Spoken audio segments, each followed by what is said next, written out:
राधे राधे। जय श्री कृष्ण भक्तों, राधा माधव चैनल में आपका स्वागत है।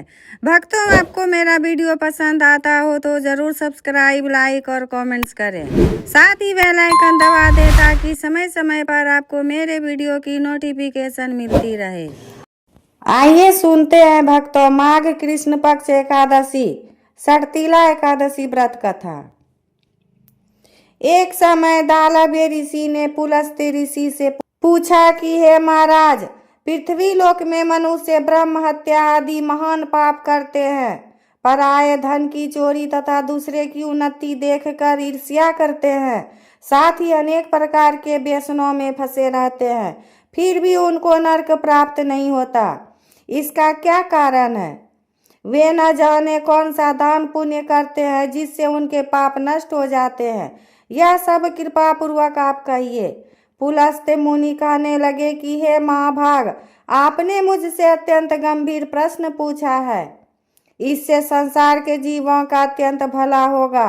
इस भेद को ब्रह्मा, विष्णु, रुद्र तथा इंद्र आदि भी नहीं जानते, परंतु मैं आपको यह गुप्त तत्व अवश्य बताऊंगा। उन्होंने कहा कि माघ मास लगते ही मनुष्य को स्नान आदि करके शुद्ध रहना चाहिए।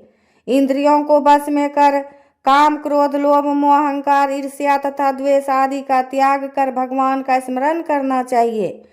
पुष्य नक्षत्र में गोबर, कपास, तिल मिलाकर उनके कंडे बनाना चाहिए।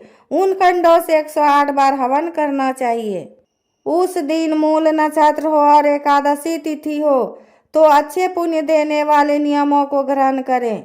स्नान आदि नित्य क्रिया से निवृत्त होकर सब देवताओं के देव श्री भगवान का पूजन करें और एकादशी व्रत धारण करें। रात्रि को जागरण करना चाहिए। उसके दूसरे दिन धूप, दीप, नैवेद्य आदि से भगवान का पूजन करके खिचड़ी का भोग लगाएं। तत्पश्चात पेठा, नारियल, सीताफल या सुपारी का अर्घ्य देकर स्तुति करनी चाहिए। हे भगवान, आप दोनों को शरण देने वाले हैं, इस संसार सागर में फंसे हुओं का उद्धार करने वाले हैं।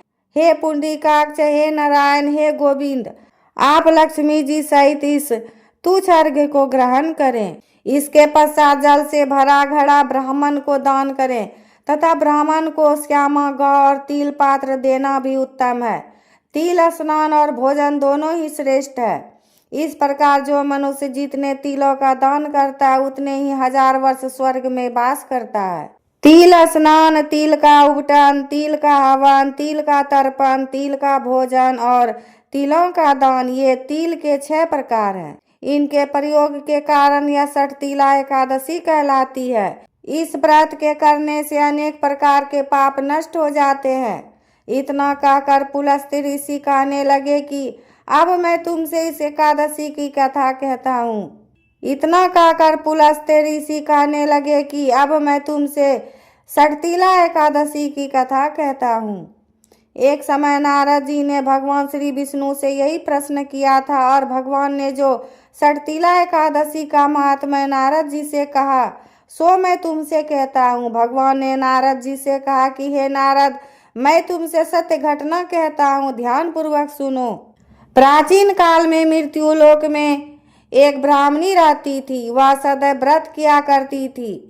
एक समय वह 1 मास तक व्रत करती रही। इससे उसका शरीर अत्यंत दुर्बल हो गया। यद्यपि वह अत्यंत बुद्धिमान थी, तथापि उसने कभी देवताओं या ब्राह्मणों के निमित्त अन्न या धन का दान नहीं किया था। इससे मैंने सोचा कि ब्राह्मणों ने व्रत आदि से अपना शरीर शुद्ध कर लिया है, अब इससे विष्णु लोक तो मिल ही जाएगा, परंतु इसने कभी अन्न का दान नहीं किया, इससे इसकी तृप्ति होना कठिन है। भगवान ने कहा, ऐसा सोचकर मैं भिखारी के वेश में मृत्यु लोक में उस ब्राह्मणी के पास गया और उससे भिक्षा मांगी। वह ब्राह्मणी बोली, महाराज किस लिए आए हो? मैंने कहा, मुझे भिक्षा चाहिए। इस पर उसने एक मिट्टी का ढेला मेरे भिक्षा पात्र में डाल दिया। मैं उसे लेकर स्वर्ग में लौट आया। कुछ समय बाद ब्राह्मणी भी शरीर त्याग कर स्वर्ग में आ गई। उस ब्राह्मणी को मिट्टी का दान करने से स्वर्ग में सुंदर महल मिला, परंतु उसने अपने घर को अन्नादि सब सामग्रियों से शून्य पाया।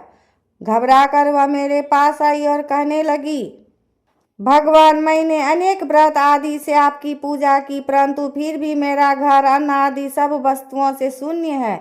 इसका क्या कारण है? इस पर मैंने कहा, पहले तुम अपने घर जाओ, देव स्त्रियां आएंगी तुम्हें देखने के लिए। पहले उनसे षटतिला एकादशी का पुण्य और विधि सुन लो, तब द्वार खोलना। मेरे ऐसे वचन सुनकर वह अपने घर गई।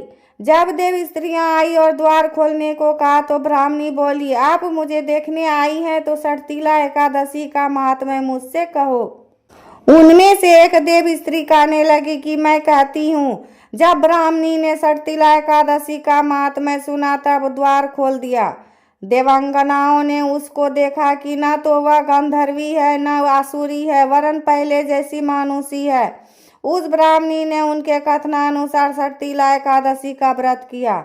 इसके प्रभाव से वह सुंदर और रूपवती हो गई तथा उसका घर अन्न आदि समस्त सामग्रियों से भर गया। अतः मनुष्य को मूर्खता त्याग कर षटतिला एकादशी का व्रत और लोभ न करके तिल आदि का दान करना चाहिए। इससे दुर्भाग्य, दरिद्रता तथा अनेक प्रकार के कष्ट दूर होकर मोक्ष की प्राप्ति होती है। इस तरह षटतिला एकादशी व्रत कथा समाप्त हुआ। राधे राधे। जय श्री कृष्ण भक्तों।